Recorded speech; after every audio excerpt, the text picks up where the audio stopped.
काळजी कशाला करतेस? आज आपल्या खंडोबाच्या मंदिर नाही का, तिथे कोत्रज महाराज आलेले आहेत. त्यांच्याकडून अंघोळा करून घे, म्हणजे तुझ्या गोट्याचा ताप बरं होईल आणि तो घोड्यावानी पडेल. हो का ग सखे, तेथे जाऊन लवकर बरं होतात का?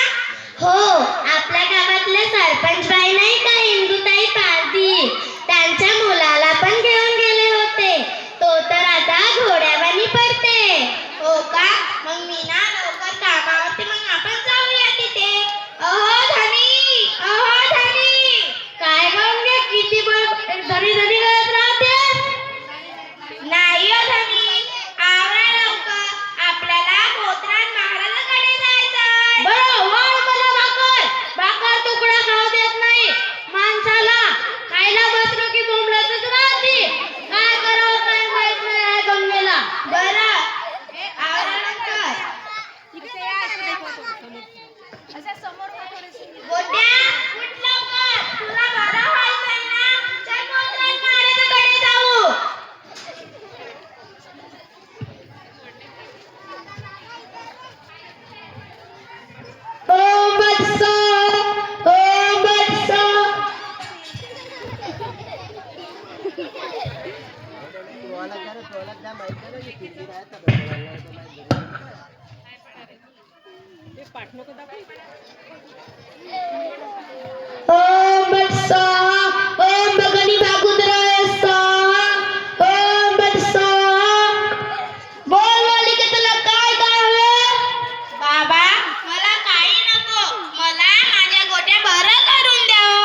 अबे आता मेला बे अबे हा मेला बे मला मारतील बे